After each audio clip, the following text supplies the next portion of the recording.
Hey y'all, it's your host Deanna Latimer Hearn. Welcome back to the Culture We Speak. I know it's been a minute, life's been lifing, and the world's been wilding, but we back.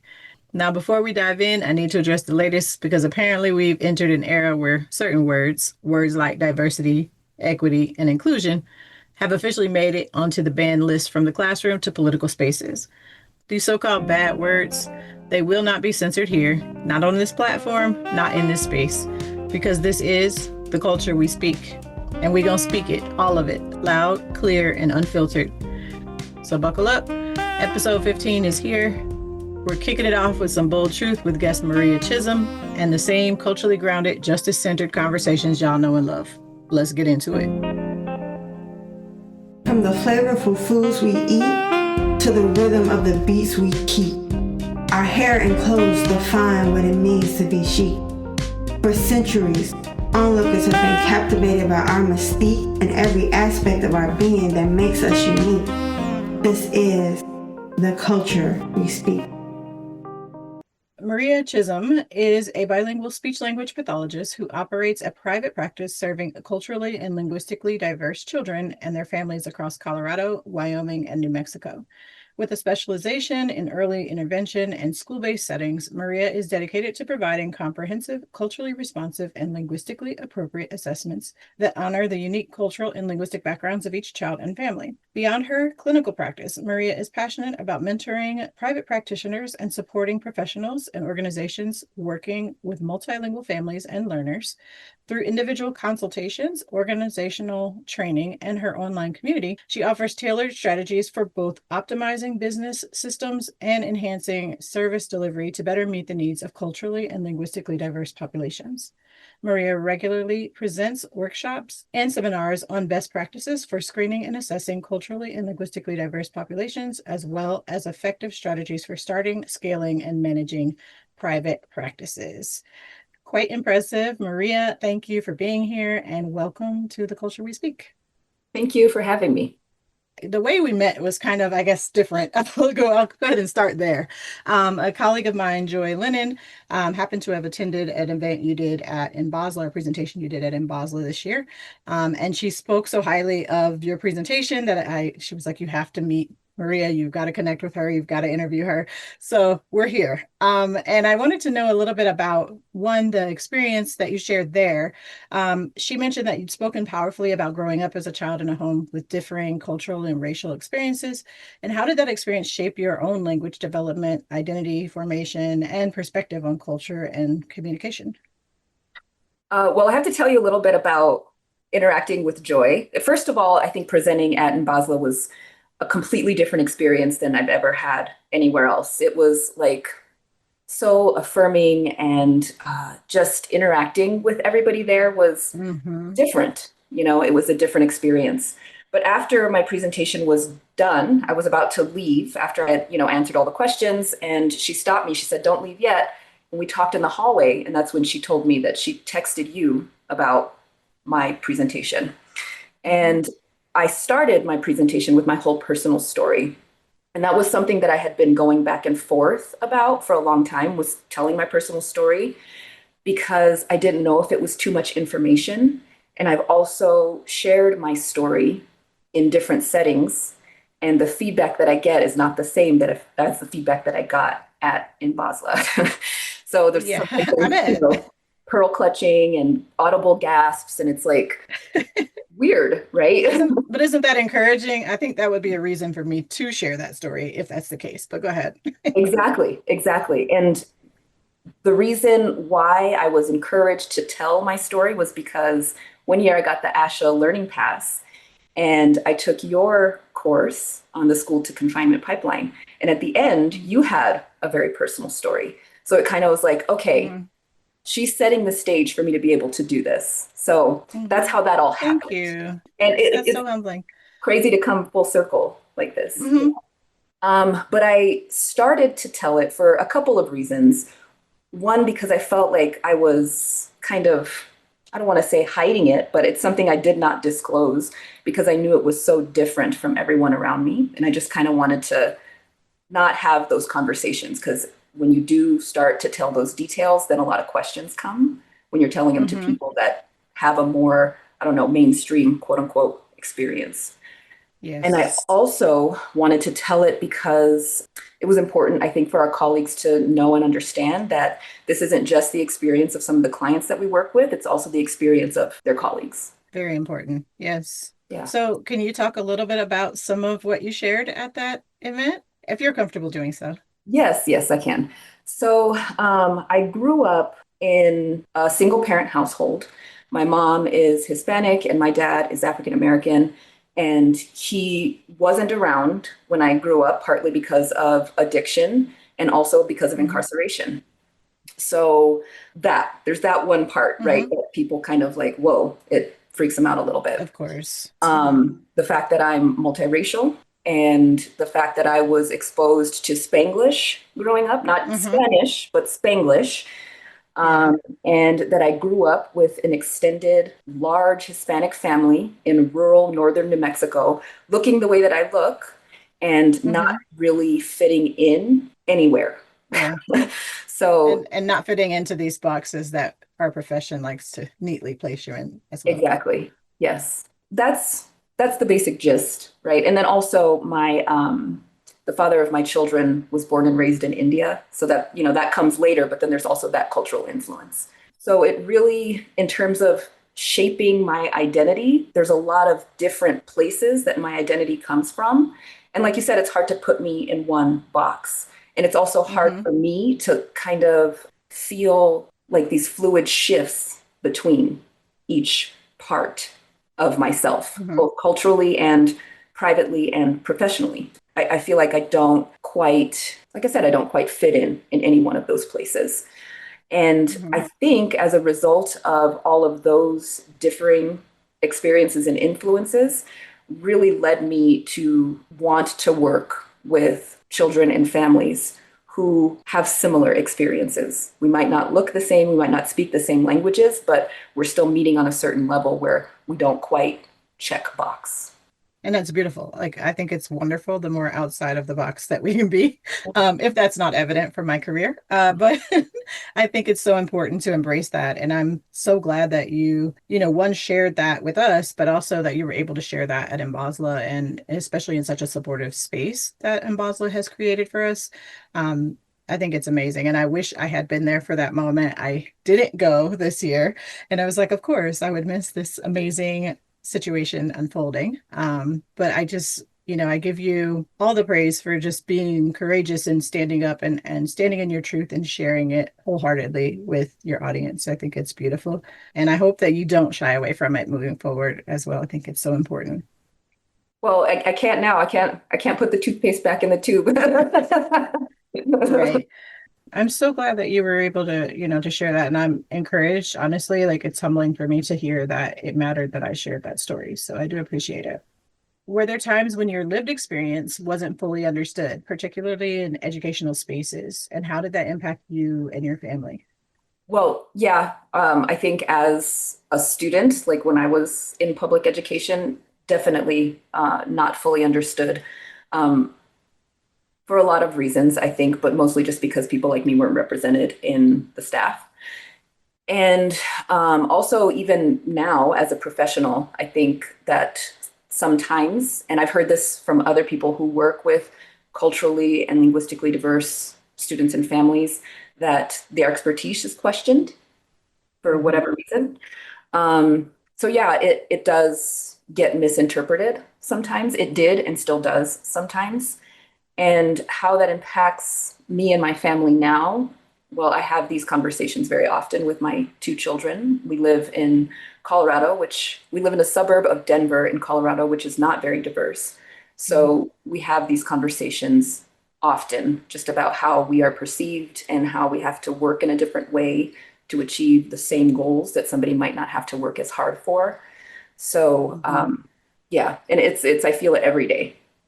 Yeah, Mhm. same. And I think it's so important to share that even, as you've shared your truth here, it's so important to share that because our colleagues are learning from us as we're doing this as well. Many of them haven't had that exposure to diverse populations and don't fully understand the challenges that we face each and every day just to show up in a space. Yeah. How did your lived experience influence your career choice and or your area of expertise? I think probably the last part's a little obvious, but how did it influence you in the path you've taken? Well, I want to say it was kind of a circuitous path to get here today. I got my bachelor's in linguistics, and then after that, it was like, well, what am I going to do? Work at a coffee Hmm. shop, or I was answering phones at a law firm, and I was like, well, this is not it. Yeah. So I went to the career center at the university that I graduated from, and I took whatever standardized test they give you to help you define your path. And oral surgeon and speech language pathology were at the top. So it's kind of like, that's Okay. interesting. Well, speech language pathology is related to language, so that's where I went. And I figured Yeah. out what I needed to do to get into the graduate program, and it went on from there. I think interestingly, I thought I wanted to work in the medical field initially. Hmm. So I did Me my too. fellowship. You did? Yeah, initially I did. Even in school, I started off pre-med and then I was like, yeah, no language, so no Yeah. fun. Yeah. So I did my fellowship at the VA, which is a really great experience. And after I did my fellowship, I went to a private hospital, and it was a total shift. So Hmm. I was like, okay, maybe this is not the path. And I just sort of found my way into multilingual evaluations because I left the medical side and that position was available. And I spoke Spanish and I didn't have any other training, mind you. I just was bilingual and that was good Okay. enough. Yeah, which is fascinating. But Yes, yeah. yes. Okay. And so you ended up in education from there? Yes. After after I got that job, that's kind of where I stayed. And I've Hmm. been working in or with schools, always as a contractor, never as a direct employee, or through early intervention since then. And that was in 2010, 2009, 2010, I think. Okay. In your work, how do you see the same dynamic showing up for today's multilingual and multiracial students, especially when professionals rely too heavily on standardized tools or dominant norm assumptions? Well, it's interesting because when I first started working with multilingual and culturally and linguistically diverse families, something that I would hear often, and this feels like it was a long time ago because it was, 15 years ago, something I Hmm. would hear from the families is they would say, well, this person told me not to speak my language at home. And I got so tired of hearing that, and I was just like, okay, well, I'll talk about this. Like the evidence is clear 15 years ago that that's not true. So I'll talk about it for a couple more years and then I'll be done. We can move on to the Yeah. next thing. And yeah, right. Yeah. It's not the case. I was going to say, I wish. Right, right. And also, when you hear people, our colleagues who have been in the field, who have been working with this for even longer, for 30, 40 years, even they say, I've been saying it for 30, 40 years. So it's like, oh, how presumptuous of me that I thought I was going to take care of it in a couple of years. Hmm. Um, so hearing that over and over again and still hearing it today, it's mind-boggling to me. It's less, which is an improvement, but people are still saying it, which is very frustrating. Yeah. It's frustrating, extremely. I'm like, frustrating is a kind word. Yeah, I'm trying to yeah. think of I was recently working in a school and they made that recommendation for literacy development. And I had to kind of, counter the suggestion and remind them that not using that language means that the child is not able to interact with specific family members. And it also means that the family members are showing up in an inauthentic way to nurture the child. And so I don't think people really recognize how inappropriate that recommendation is. And then also with literacy research, we know that you need to develop those literacy skills in your first language, and then you can do so in subsequent languages. And so, yeah, it's very hard for me. I feel like I'm seated at tables sometimes when those kind of recommendations come out and I'm screaming inside. And it's so hard to just express the importance of using the language that you speak, using your heritage language in that space. Yeah. And sometimes you're the only person at the table saying that, which is, isolating. And it's a very US centric view because there are people all over the planet who speak more than one language, and it's fine. It's really good, actually, better than fine, Yeah, you know? exactly. and that it is very xenophobic to promote this notion of one language over all others and erase so much of cultural experience, cultural expression in that process. I think it just does real harm and real violence to families. Yes. So we're going to circle back to your session at the 2025 National Black Association for Speech, Language, and Hearing, or in Basel, which we've mentioned. At the convention, you offered some strategies to move beyond standardized assessments. Can you explain why that's urgent? And especially in today's climate where multilingual learners are often either pathologized or overlooked. Well, standardized assessments, as we all know, take a snapshot of a child's abilities in one moment in time, right? And it's static. And oftentimes, when we're working with culturally and linguistically diverse children, maybe they aren't scoring well because they haven't had the exposure. It's not because they don't know, it's because they haven't been exposed. So, something I've been talking about a lot is dynamic assessment, because it also helps when you go to the meeting or wherever you're going, presenting the assessment data, to have some people like numbers, right? So if you have numbers that depict something that's different than what the standardized test shows, I think it's more compelling and it tells a better story about what they can do and what they're capable of learning. So that's sort of where I've been headed, because it's one thing to say, don't just rely on standardized scores, but you also need to offer an alternative, right? Definitely. And that's so important. Like you said, making a more complete picture of what the student is able to do. I think it offers more salient information to the educator as well. It helps them make better determinations and decisions within the class about what they should be doing for that student. Yeah, exactly. What myths or biases do you find most persistent in how schools or clinics approach multilingual learners, and how can SLPs or educators begin to dismantle them? Well, of course, there's the one we already talked about, like stop speaking your home language at home or only speak English at home, or that learning more than one language is confusing, or kids who learn more than one language learn more slowly, or learning another language will prevent them from learning English. And when I'm saying language, I think I also mean dialect, Mm-hmm. that's included in that also. And I'm quite frankly just tired of hearing that. I don't know how else to say that. I'm tired of hearing that after a decade and a half. And also presenting hard evidence like, look, this isn't my opinion. This researcher got this thing published that says that that's not true. So you don't have to believe me, you can believe Mm-hmm. this researcher. So that's how I've been working to dismantle those myths. It's hard. It's very slow going out Yeah. here. And as I expand into other aspects of our discipline, I just see the same thing reiterated in that area. So, yeah, thankful to have you out here with me, if nothing else. Yes, it's good to not be alone. That's for sure. Yeah. How do you define culturally attuned care in the context of speech language pathology, and moving beyond a one-time training, what is required to effectively implement culturally attuned care?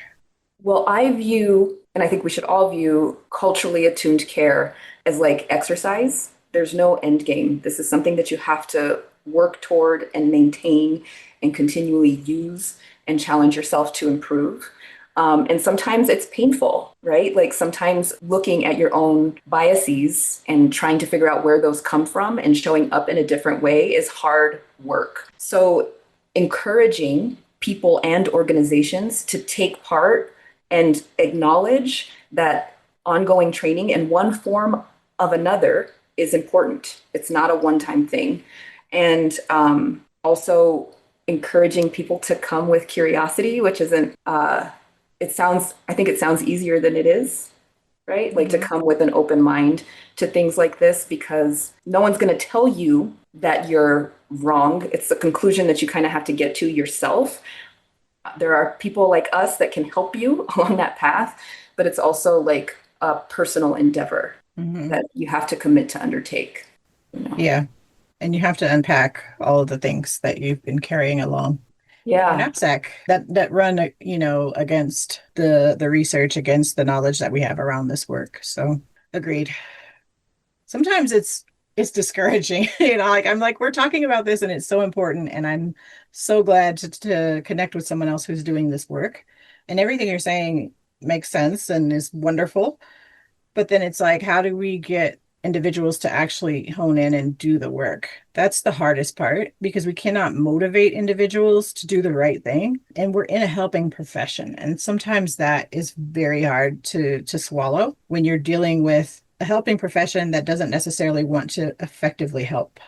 Yes. And that's hard because, when certain organizations or whoever is telling you that you have to take this number of hours in order to maintain your licensure, your certification, or whatever, there are certain people who are going to show up just to check that box, not to actually participate in the work. And how much time do we spend on those that are really unwilling to change? It doesn't mean that I'm going to stop talking about it. It doesn't mean I'm going to stop trying, but I know that I will always run up against that frame of mind. Yeah. And likely your presentation and mine, and they're going to check the box. And so you'll have individuals in there who are receiving the information, but not really processing and acting on it. Yeah.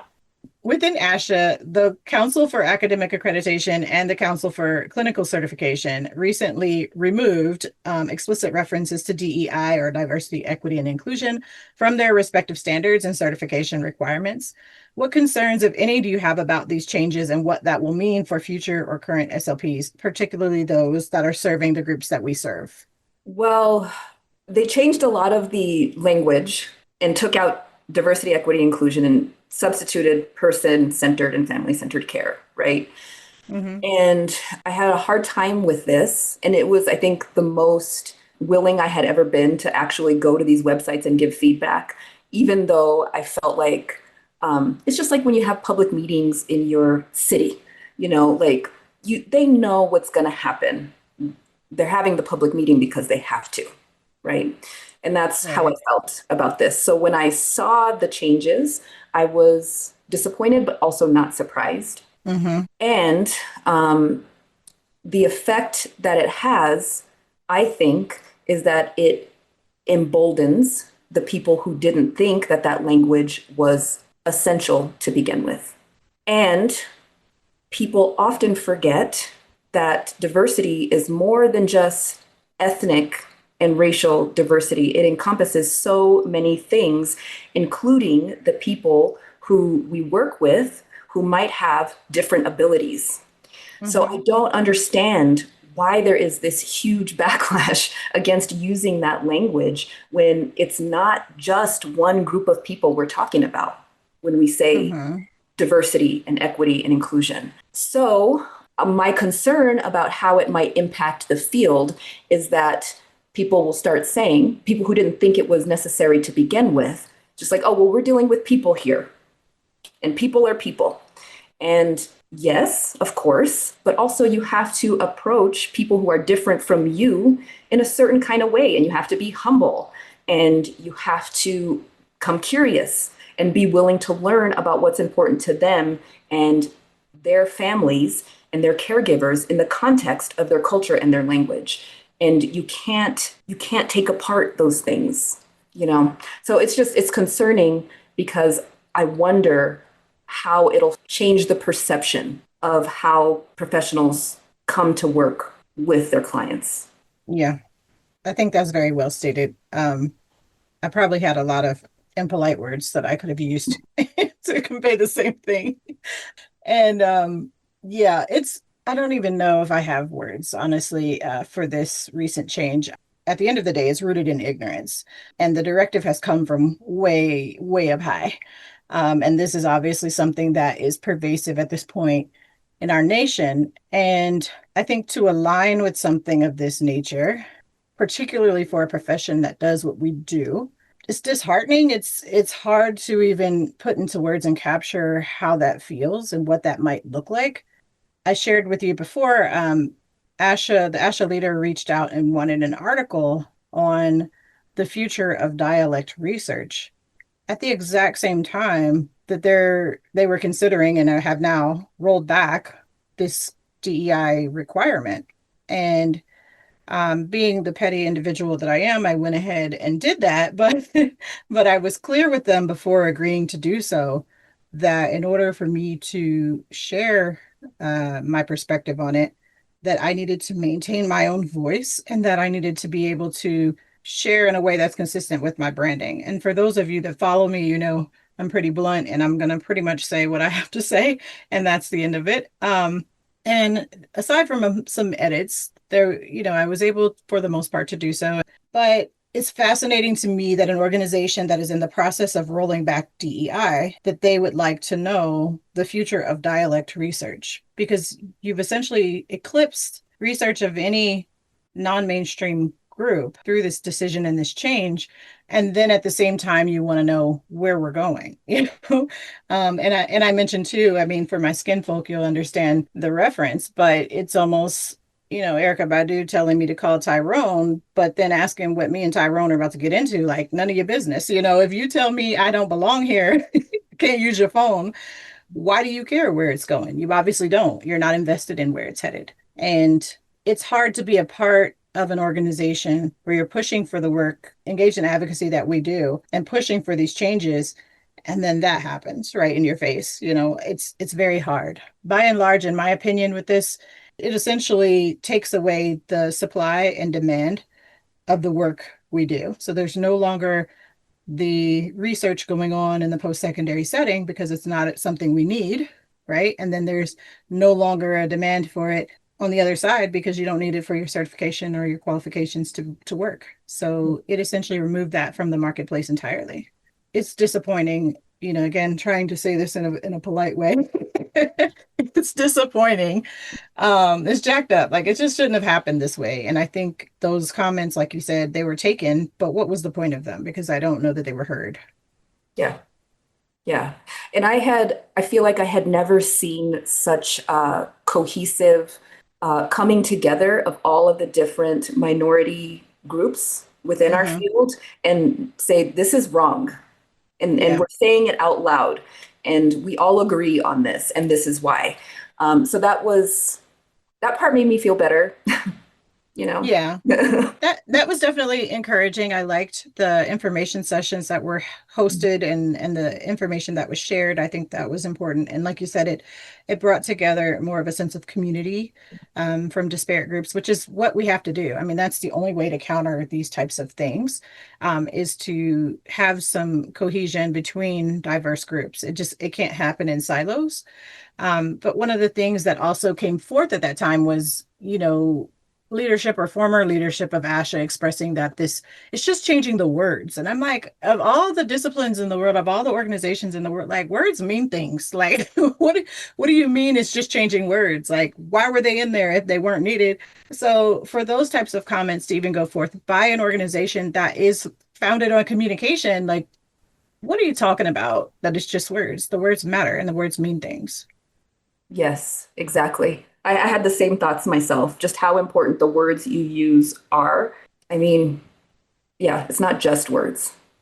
In your view, what role do self-reflection and cultural humility play in moving our field from performative inclusion to true advocacy? Well, huge, huge role. It's an essential part. And I also think it's certainly something that I was not taught when I was in school. It's something that I found later, getting into this field that I got into without the appropriate training.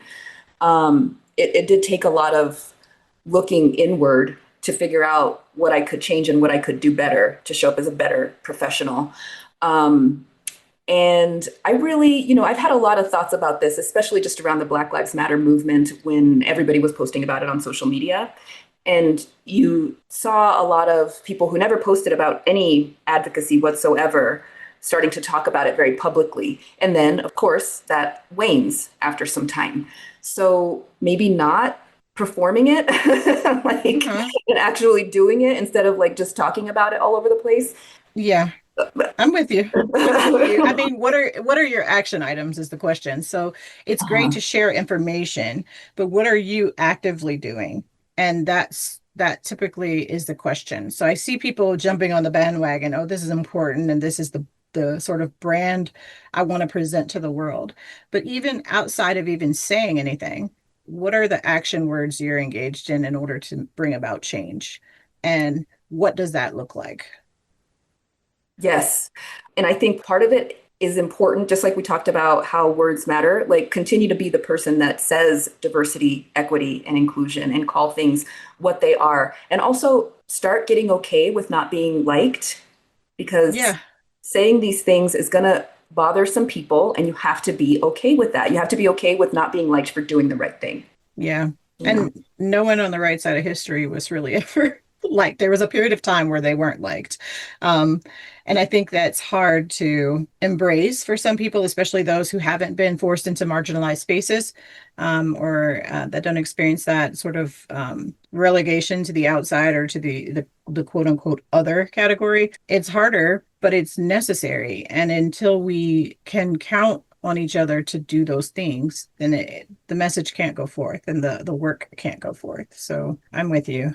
Do some actual things. What are some immediate shifts professionals can make in the mindset or methods to better serve culturally and linguistically diverse learners? Well, a couple things that we've talked about already: self-reflection, examining your own biases. And if you don't know where to start, there is someone there that you can ask. They can point you in the right direction.